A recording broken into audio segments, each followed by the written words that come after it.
Hello everyone, welcome back to Tutors, and in today's video I'm going to be going over some basic economic concepts. So if you ever wanted to learn economics, now's a good time to start. I'll be taking it nice and slow and from right from the beginning.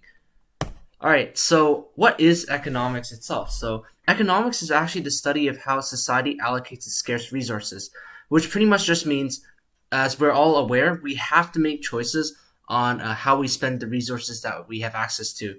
And these choices are to satisfy competing needs and wants in a society concerning production and distribution.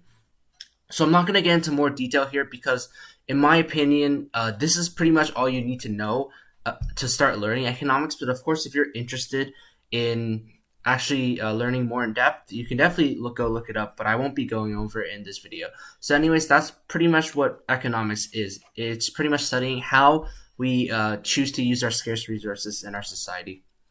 So the types of economics that you may know about, microeconomics focuses on individual parts of the economy. So like how each individual household and each firm makes decisions. So like maybe one firm's allocating their resources one way and a household are spending its resources in another way. On the other hand, macroeconomics studies the whole economy. So things that happen like demand, called aggregate demand in the entire economy, how that functions, or economy-wide phenomena like equal income distribution. So these, obviously there are more types of economics like international economics or developmental economics, but I won't be going over those in today's video, and I'll save that for a different one in the future. So there are three basic questions in economics. And what they are: what to produce, for whom to produce, and how to produce.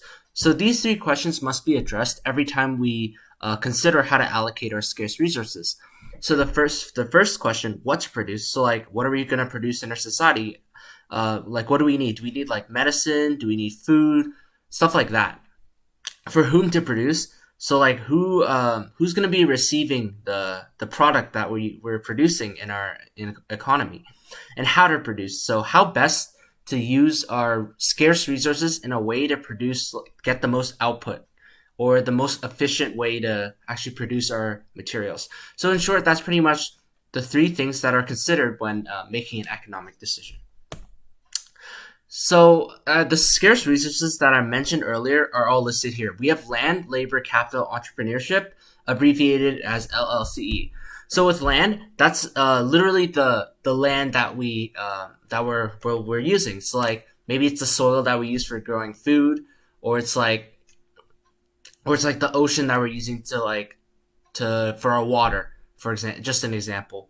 And then labor, obviously, we need workers to actually put these resources to use. So like whether it be production at factory or like harvesting resources from our land, we need labor to actually help with that.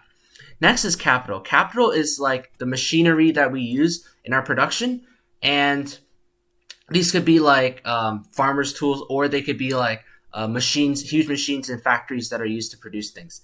And finally, entrepreneurship. This is an interesting one because it's not really physical. You can't really see it, but these are the ideas that people come up with for like new products, maybe new ways of production. And entrepreneurship is just as important as land, labor, and capital, even though it's not physical, because without entrepreneurship, there would be no way to actually utilize these three resources in a way that is beneficial to us. And that's why entrepreneurship, or like the ideas for businesses, are really important. So next, the problem that I talked about earlier is we do need to make choices, and that's because we have limited resources. If we didn't have limited resources, we'd be able to get everything we want. Everyone would be able to have everything they want, but obviously that's not the case. So that brings up an economic problem called a trade-off. So that pretty much just means you're giving up one thing for another.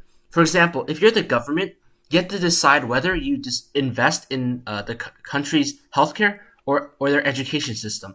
So like obviously, in an ideal world, you'd like to have a good healthcare system and like a really good education system. But of course, with limited resources, so like limited land, capital, labor, capital, entrepreneurship, we can't have both worlds. So the government has to decide: is healthcare more important to us, or is education more important to us? And another example, if you're a business, would you like to have more profit for yourself, or would you like to give higher wages for your workers? And then finally, if you're struggling to just survive, you need to ask yourself, do I put my limited resources towards getting food or towards getting shelter?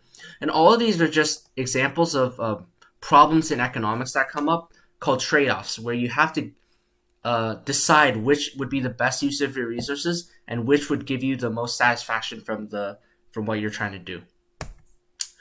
All right, so anyways, that's going to be the end of the first lesson in economics. I hope that was useful to you. If you guys are interested in seeing more, please leave a comment in the description below, and I hope you guys learned something from this. Anyways, I will see you soon.